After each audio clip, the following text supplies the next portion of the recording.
Assalamualaikum warahmatullahi wabarakatuh. Selamat pagi yang terhormat Ibu Novi Darmainti SEMSAAKCA dan teman-teman yang berbahagia. Pada kesempatan kali ini kami kelompok 5 akan mempresentasikan materi kami yang berjudul konsep penjualan konsinyasi dan pencatatan akuntansi penjualan konsinyasi.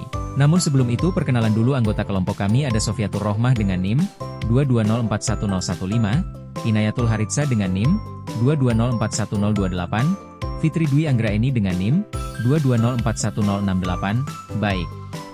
Langsung saja kepada materi yang pertama. Pengertian penjualan konsinyasi menurut beberapa ahli. Hadori Yunus, 1992, mendefinisikan konsinyasi sebagai perjanjian di mana pemilik barang menyerahkan barangnya kepada pihak lain untuk dijualkan dengan komisi. Halim, 2015, mendefinisikan konsinyasi sebagai penjualan dengan perjanjian, di mana pemilik barang menyerahkan barangnya kepada pihak lain untuk dijualkan kepada pihak luar. Yunus dan Harnanto, 2013, mendefinisikan konsinyasi sebagai perjanjian di mana salah satu pihak yang memiliki barang menyerahkan sejumlah barang tertentu untuk dijualkan dengan komisi. Atau dapat diartikan bahwa penjualan konsinyasi adalah perjanjian kerjasama antara pemilik barang dan penjual, di mana pemilik barang menitipkan barangnya untuk dijualkan.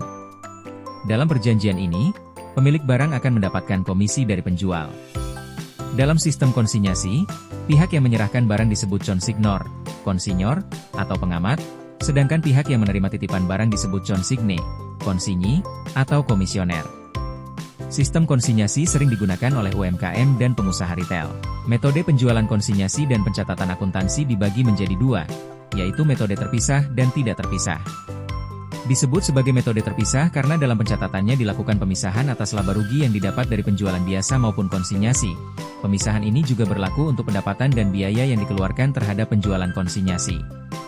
Sedangkan untuk metode tidak terpisah disebut demikian karena adanya laba atau rugi baik atas penjualan reguler atau konsinyasi tidak dibedakan atau dipisahkan. Sehingga saat terjadi pengiriman barang kepada komisioner tidak dilakukan penjurnalan, namun dicatat dalam memo. Sehingga timbulnya biaya dan pendapatan konsinyasi akan digabung dengan penjualan biasa. Pencatatan akuntansi bagi pengamanat terbagi menjadi dua tabel. Tabel yang pertama mengenai pencatatan penjualan konsinyasi dengan metode terpisah. Pada tabel, terkait pencatatan yang perlu dicatat oleh pengamanat mencakup transaksi. 1. Saat barang konsinyasi dikirim. 2. Timbulnya ongkos kirim saat terjadi pengiriman. 3. Penerimaan laporan pertanggungjawab bidan komisioner. 4. Komisioner melakukan pembayaran. Sedangkan untuk tabel selanjutnya terkait dengan jurnal yang harus dibuat pihak pengamanat dengan metode tidak terpisah terdiri atas 1. Saat mengeluarkan kas untuk biaya kirim. 2. Diterimanya laporan komisioner.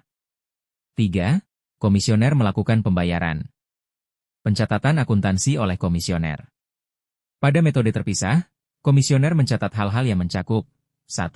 Biaya angkut atau perakitan yang dikeluarkan. 2. Saat barang komisi terjual. 3. Pelaporan yang dikirim ke pengamanat. 4. Membayar barang komisi ke pengamanat. Sedangkan dalam metode tidak terpisah, komisioner baiknya mencatat transaksi terkait 1. Biaya yang dikeluarkan, perakitan, pengiriman. 2. Penjualan atas barang konsinyasi. 3. Mengirim uang hasil penjualan kepada pengamanat. Pencatatan akuntansi barang konsinyasi yang dikembalikan. Adanya kerusakan barang atau cacat yang dikembalikan oleh komisioner kepada pengamanat disebut sebagai retur penjualan. Pengiriman barang yang rusak atau retur serta penggantian barang rusak tersebut akan menimbulkan biaya pengiriman. Baik biaya pengiriman dari pengamanat ke komisioner ataupun sebaliknya. Biaya ini dimasukkan sebagai beban oleh pihak pengamanat. Untuk metode terpisah hanya pengamanat yang membuat jurnal yang terdiri dari pencatatan HPP dan pencatatan biaya karena retur. Komisioner tidak melakukan penjurnalan karena komisioner hanya bertindak sebagai pihak yang menjualkan. Dan jika ada retur maka tidak termasuk dalam bagian transaksi pembelian atau penjualan mereka sendiri. Poin pentingnya, dalam hal penjualan konsinyasi ini, istilah pengamanat yaitu pihak yang memiliki barang dan menitipkannya kepada pihak lain untuk dijual. Pengamanat bertanggung jawab atas kepemilikan barang, menentukan harga jual, dan menanggung biaya yang terkait. Sedangkan komisioner yaitu pihak yang menerima titipan barang dari pengamanat dan bertugas untuk menjualnya. Komisioner mendapatkan komisi sebagai imbalan atas penjualan dan bertanggung jawab atas keamanan barang selama berada dalam penguasaannya. Sekian presentasi dari kelompok kami. Bila ada kesalahan yang disengaja maupun tidak disengaja kami mohon maaf sebesar-besarnya. Kami akhiri. Wassalamualaikum warahmatullahi wabarakatuh.